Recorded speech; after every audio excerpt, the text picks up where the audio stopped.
Along with the safety and well-being of our staff, engagement continues to be a top priority for the business.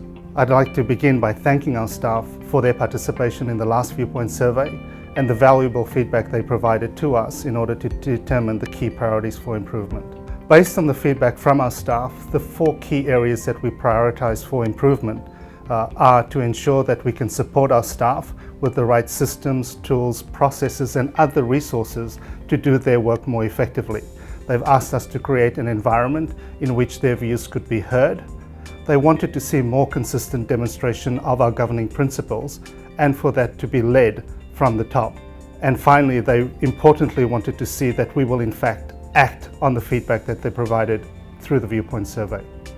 We've been working very hard to make sure that we can provide better tools, systems, processes and other resource support to allow our people to do their job more effectively. Some examples of this include beginning with essentials like ensuring that we have good quality uniforms available wherever our staff need it, and at more than 7 contract and sites now, we have done significant improvements with office refurbishment and upgrading of other common staff facilities.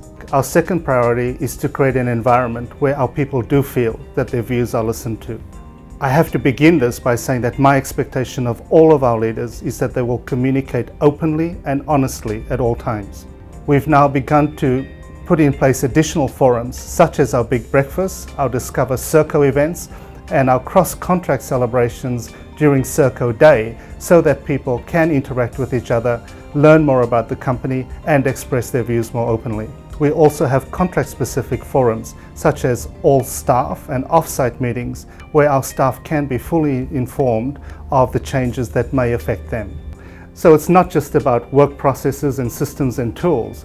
The Viewpoint champions at the Wickham Point Detention Centre have taken on board feedback more generally from our staff and have now responded by putting in place on-site exercise classes. They've arranged for discounted gym memberships. There is a coffee van and a salad bar.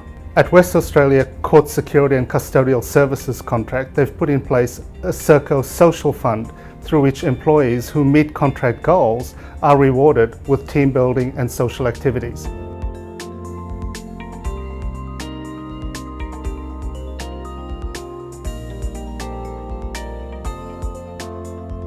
A simple but very effective initiative in Western Australia across all of the Justice and Corrections contracts is the implementation of a Back to the Floor program, where managers now have to work with frontline employees to better understand some of the challenges in day-to-day operations. A third and critically important priority for us was your feedback that you wanted to see our people living the governing principles on a more consistent basis. I expect our managers to serve as role models, to inspire others, to build trust and respect, to enable our employees to excel, to deliver fundamentally on the promises we make, and importantly, to continue to build a culture that thrives on innovation and an entrepreneurial spirit.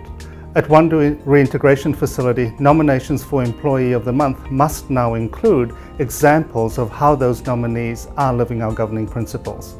At Mount Eden Correctional Facility, they've done something that's both innovative and fun by creating a governing principles deck of cards, which they use in meetings to encourage discussions about living our governing principles. These are just some of the examples of the actions we've taken to address the feedback you gave us in the last Viewpoint survey.